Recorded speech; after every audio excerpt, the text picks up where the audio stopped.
وآلہ وسلم کی ذات اقدس پر اور اللہ تعالیٰ کی بے شمار رحمتیں ہوں صحابہ کرام، اہل بیت، تابعین، تبع تابعین، ائمہ کرام، محدثین کرام اور علماء امت پر کہ جن کی کاوشوں سے یہ خالص دین ہم تک پہنچا ہے۔ انفاق فی سبیل اللہ یعنی کہ اللہ کی راہ کے اندر مال خرچ کرنا، آج اس موضوع کے اوپر ہم گفتگو کریں گے۔ اللہ رب العزت جو کہ ہم سب کا خالق و مالک ہے، کہ جس نے تمام مخلوقات کو پیدا کیا، آسمان و زمین کو تخلیق کیا اور پھر آسمان و زمین کو اپنے خزانوں سے بھر دیا۔ اللہ رب العزت نے سورہ البقرہ کی آغاز میں فرمایا، اور یہاں اللہ تعالیٰ نے متقین کا ذکر کیا، وہ لوگ جو متقی ہیں، پرہیزگار ہیں، ان کی خوبیاں اللہ تعالیٰ نے بیان فرمائی ہیں، ان کی صفات کا ذکر کیا ہے۔ یہ وہ کون لوگ ہیں؟ الذین یؤمنون بالغیب، جو غیب کے اوپر ایمان لاتے ہیں، وَيُقِيمُونَ الصَّلَاةَ اور نماز قائم کرتے ہیں، وَمِمَّا رَزَقْنَاهُمْ يُنْفِقُونَ اور جو مال رزق اللہ تعالیٰ نے ان کو دے رکھا ہے اس میں سے خرچ کرتے ہیں۔ یہ تینوں صفات اور خوبیاں ان متقی، پرہیزگار، نیک لوگوں کی ہیں کہ جن کو اللہ تعالیٰ نے یہاں خود بیان فرمایا ہے۔ اللہ رب العزت نے قرآن مجید میں مختلف مقامات پر اور بار بار اپنی راہ کے اندر مال خرچ کرنے کی تلقین کی ہے۔ اللہ رب العزت نے 30ویں پارے کے شروع میں یہ آیت مبارکہ جو خطبے میں آپ کے سامنے تلاوت کی ہے، یہاں یہ ارشاد فرمایا کہ یا ایھا الذین آمنوا انفقوا مما رزقناکم، اے ایمان والو اللہ کی راہ میں خرچ کرو جو اللہ نے تمہیں دے رکھا ہے، من قبل ان یأتی یوم لا بیع، اس سے پہلے کہ وہ دن آ جائے کہ جس میں کوئی تجارت نہیں ہے، کوئی بیع نہیں ہے، کوئی خرید و فروخت نہیں ہے، ولا خلۃ ولا شفاعۃ اور نہ ہی کسی دوست کی دوستی کو قبول کیا جائے گا اور نہ ہی کسی کی شفاعت اور سفارش کو قبول کیا جائے گا۔ اس دن، وہ دن جو آخرت کا دن ہے، روز جزا و سزا ہے، اس دن انسان کے اپنے اعمال اس کے لیے نجات کا ذریعہ بنیں گے۔ اگر ایک انسان دنیا میں رہتے ہوئے مال خرچ کرتا آیا ہے، اس نے ہمیشہ اللہ کی راہ کے اندر مال خرچ کیا ہے، تو وہی مال قیامت کے دن، اس دن جس دن امر، حکم، فیصلہ اللہ رب العزت کا ہوگا، تو وہ مال اس کی سفارش بھی بنے گا، اس کے لیے دوستی بھی نبھائے گا اور اس کے لیے نجات کا ذریعہ بھی بنے گا۔ اسی طرح اللہ تعالیٰ نے دوسرے پارے کے آغاز میں فرمایا، لَيْسَ الْبِرَّ أَن تُوَلُّوا وُجُوهَكُمْ قِبَلَ الْمَشْرِقِ وَالْمَغْرِبِ، کہ نیکی ہرگز یہ نہیں کہ تم اپنے چہرے کو مشرق اور مغرب کی طرف کر لو، وَلَٰكِنَّ الْبِرَّ مَنْ آمَنَ بِاللَّهِ، بلکہ نیکی تو یہ ہے کہ تم ایمان لاؤ اللہ پر، آخرت پر، اللہ کے فرشتوں پر، والملائکۃ والکتاب والنبیین، اور اللہ کی کتاب کے اوپر اور نبیوں کے اوپر، اور ساتھ اللہ تعالیٰ نے ذکر کیا وَآتَى الْمَالَ عَلَىٰ حُبِّهِ ذَوِي الْقُرْبَىٰ وَالْيَتَامَىٰ وَالْمَسَاکِینِ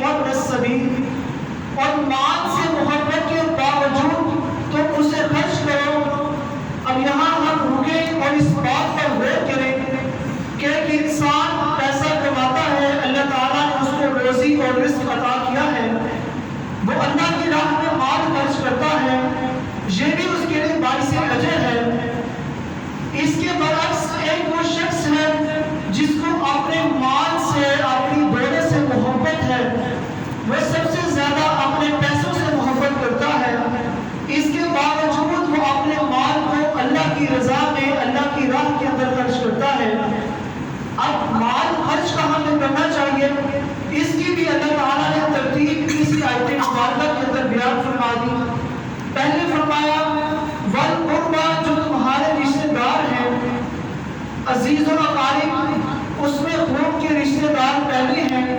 اور پھر دور کے رشتہ دار بعد میں ہیں۔ ایک انسان جس کے پاس مال و دولت ہے وہ اس سے اپنی بیوی کی، اپنے بچوں کی، اپنے گھر والوں کی ضرورت پوری کرتا ہے۔ اب وہ یہ سوچتا ہے کہ میں اپنے مال کو کہیں خرچ کروں، اللہ تعالیٰ کی رضا کے لیے اس کو کہیں استعمال کروں، تو پہلا کام یہ ہے کہ وہ اپنے مال کو اپنے رشتہ داروں کے اندر خرچ کرے۔ اور پھر دوسرے نمبر پر یتیم ہیں جن کے ماں باپ دنیا سے چلے گئے،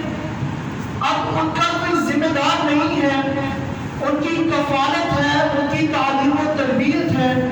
ان کی پرورش ہے، ان کی شادیاں ہیں، یہ سارا مال اس یتیم کے لیے بھی خرچ کیا جا سکتا ہے۔ اور تیسرے نمبر پہ اللہ تعالیٰ نے مسکینوں کا ذکر کیا۔ مسکین وہ لوگ ہیں ہمارے معاشرے کے جن کے پاس مال و دولت بہت تنگ ہے، بہت کم ہے، اور وہ بہت بے بسی کے اندر، مشکل کے اندر اپنا گزارا کرتے ہیں، تو ان لوگوں کی بھی مدد کی جا سکتی ہے۔ اور چوتھے نمبر میں اللہ تعالیٰ نے مسافر کا ذکر کیا، اور حدیث پاک صلی اللہ علیہ وسلم میں ذکر آتا ہے کہ اگر مسافر اپنے علاقے میں چاہے وہ بادشاہ ہی کیوں نہ ہو، اگر وہ تمہارے پاس آئے اور کسی شاہی سواری کے اوپر سوار ہے، پھر بھی وہ تم سے مطالبہ کرے تو تم اس کی مدد کرو۔ ہو سکتا ہے کہ وہ اپنے علاقے میں، اپنے ملک کے اندر مال و دولت بہت رکھتا ہو، لیکن وہ کسی کام کے سلسلے میں دوسرے علاقے میں گیا، وہاں کسی وجہ کی بنا پر اس کے پاس اب پیسے نہیں ہیں، اس کا ساز و سامان اس کے پاس موجود نہیں ہے، تو اس مسافر کی بھی مدد کی جا سکتی ہے۔ اور پھر وقت السبیل، پانچویں نمبر پہ وہ افراد جو اللہ کے نام پر سوال کرتے ہیں، لوگوں سے اپیل کرتے ہیں، پیسوں کا مطالبہ کرتے ہیں، تو ان کی بھی مدد کرنی چاہیے۔ اور پھر غلاموں کو آزاد کروانے کے لیے، جس کو گردنیں چھڑانے کے لیے کہا جاتا ہے، کہ ایسے غلام جو کسی قید میں ہیں، جو کسی بادشاہ کی، کسی حکمران کی قید کے اندر ہیں، ایسے غلاموں کو آزاد کروانے کے لیے بھی یہ مال خرچ کیا جا سکتا ہے۔ تو یہاں اللہ رب العزت نے ایک ترتیب کے ساتھ ہمیں وہ تمام درجے بتا دیے کہ جہاں ہم اپنے مال کو خرچ کر سکتے ہیں۔ اسی طرح سورہ بقرہ کی آیت نمبر 215، وہاں بھی اللہ تعالیٰ نے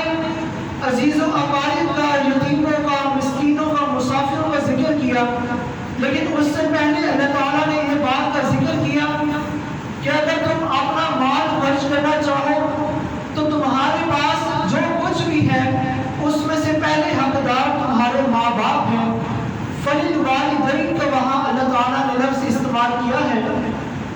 ایک انسان جس کے ماں باپ ساری زندگی غریبی کے اندر اپنی زندگی گزارتے ہیں، آپ ان کے اوپر بڑھاپا ہے، وہ کام نہیں کر سکتے، مال و دولت نہیں کما سکتے، لیکن ان کی اولاد کہ جن کو اللہ تعالیٰ نے رزق عطا کیا ہے، انہیں چاہیے کہ وہ اپنا مال اپنے والدین کی ضرورت کے لیے استعمال کریں۔ اس میں والدین کی صحت کا خیال ہے، ان کے لیے بہترین گھر ہے، بہترین رہائش اور ماحول ہے، تو یہ تمام وہ جگہ ہیں، وہ مقامات ہیں جہاں پہ انسان اپنے مال کو خرچ کر سکتا ہے۔ اب انسان کی فطرت ہے کہ وہ ہر چیز کا بدلہ چاہتا ہے۔ وہ دل میں سوچتا ہے کہ میں اگر اللہ کی راہ میں مال خرچ کروں گا تو مجھے اس کے بدلے میں کیا ملے گا۔ اللہ رب العزت نے ایک مثال دے کر بہت خوبصورتی کے ساتھ مال خرچ کرنے والوں کی فضیلت کا ذکر کیا۔ اللہ تعالیٰ نے مثال دی کہ الذین ينفقون اموالهم، ان لوگوں کی مثال جو اللہ کی راہ کے اندر مال خرچ کرتے ہیں اس دانے کی طرح ہے، ایک دانہ جس سے 7 بالیاں نکلے، 7 شاخیں نکلے، اور ہر بالی اور ہر شاخ کے اوپر 100 دانے بنے، تو اس طرح ایک دانہ وہ 700 گنا تک اس کی نیکیوں کو بڑھا دیتا ہے۔ اور بھی اللہ نے آخر میں فرمایا اور اللہ جسے چاہے تو اس کا اجر بڑھا دے۔ اس کی سادہ مثال یہ ہے کہ ایک کسان اپنے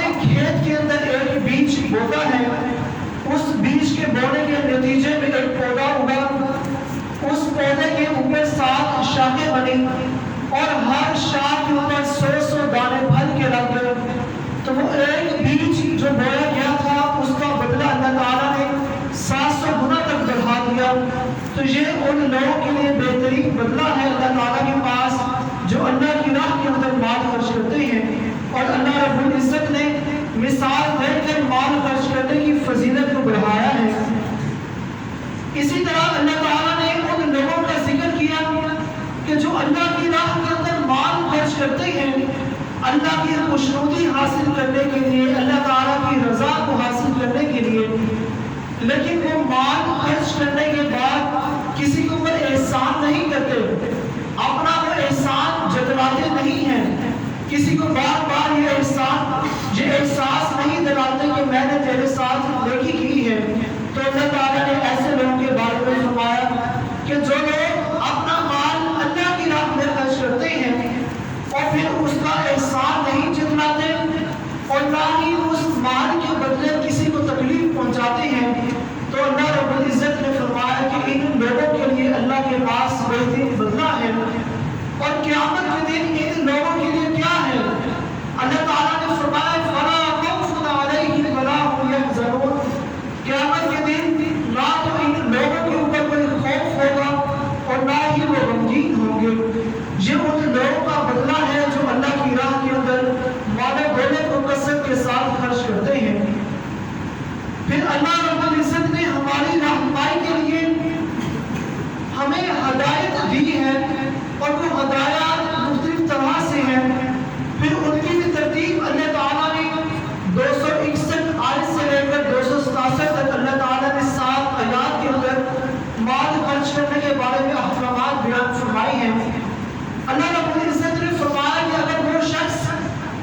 جو کسی کی مدد کرتا ہے اور اس کے بعد اس کو تکلیف پہنچاتا ہے تو قول معروف من خیر صدقۃ یتبعها اذى، ایسا صدقہ کہ جس کے بعد کسی کو تکلیف پہنچائی جائے، اس کو ایذا پہنچائی جائے، تو اس سے بہتر ہے کہ کسی کو نرم بات کہو، کسی کو قول معروف اچھی بات کی نصیحت کرو، تو یہ بہترین صدقہ ہے۔ صحیح مسلم کی حدیث ہے، نبی کریم صلی اللہ علیہ وسلم نے فرمایا الکلمۃ الطیبۃ صدقہ، کہ بہترین کلمہ بھی بہترین صدقہ ہے۔ اگر ہم کسی انسان کو دعا دیتے ہیں، اس کے لیے کوئی بہترین جملہ استعمال کرتے ہیں، تو یہ اس صدقے سے بہتر ہے کہ جس مال کے بعد کسی انسان کو تکلیف پہنچائی جائے۔ پھر اللہ رب العزت نے ان لوگوں کا ذکر کیا کہ جو مال و دولت کے ساتھ احسان کو جتلانے سے باز نہیں آتے۔ اللہ تعالیٰ نے فرمایا کہ ایک شخص وہ ہے جو اللہ کی راہ کے اندر مال خرچ کرتا ہے، اس کا دکھلاوا کرتا ہے لوگوں کے سامنے کہ میں نے آج اتنی رقم، اتنا پیسہ اللہ کی راہ میں تقسیم کر دیا،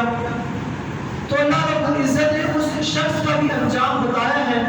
اور اللہ رب العزت نے فرمایا کہ اس شخص کی مثال اس پتھر کی ہے جو پتھر چکنا پتھر ہے اور اس کے اوپر مٹی جمی ہو اور تیز زوردار بارش آئے اور اس مٹی کو اس چکنے پتھر کے اوپر سے صاف کر دے، تو گویا وہ پتھر جس کے اوپر مٹی جمی ہوئی تھی وہ پتھر صاف ہو گیا۔ ایسے ہی اس کے اعمال اس انسان کے ضائع ہو جاتے ہیں جو اللہ کی راہ کے اندر مال خرچ کرنے کے بعد اس کا دکھلاوا کرتا ہے، اس کا احسان جتلاتا ہے۔ اب وہ شخص جو خالص اللہ کی رضا حاصل کرنے کے لیے، اللہ کی خشیت اور خوشنودی حاصل کرنے کے لیے، وہ شخص جو اس بات کا طلبگار ہے کہ میں کسی نہ کسی طرح اپنے رب کائنات کو راضی کر لوں، تو اللہ تعالیٰ نے اس کی بھی مثال دی کہ وہ شخص جو خالص اللہ کی رضا حاصل کرنے کے لیے اللہ رب العزت کی راہ کے اندر مال خرچ کرتا ہے،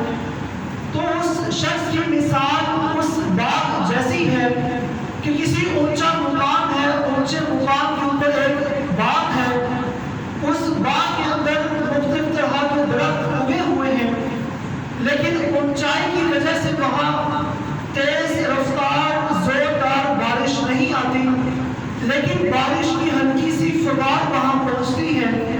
تو وہ ہلکی سی بارش کی فوار اس کے باغ کے پھل کو دوگنا کر دیتی ہے۔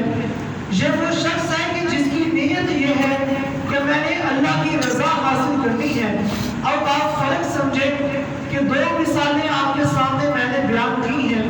ایک اس شخص کی کہ جو دکھلاوے باز ہے، دکھلاوا کرتا ہے، اس کے پاس ایک ایسی جگہ ہے جہاں زوردار بارشیں ہوتی ہیں،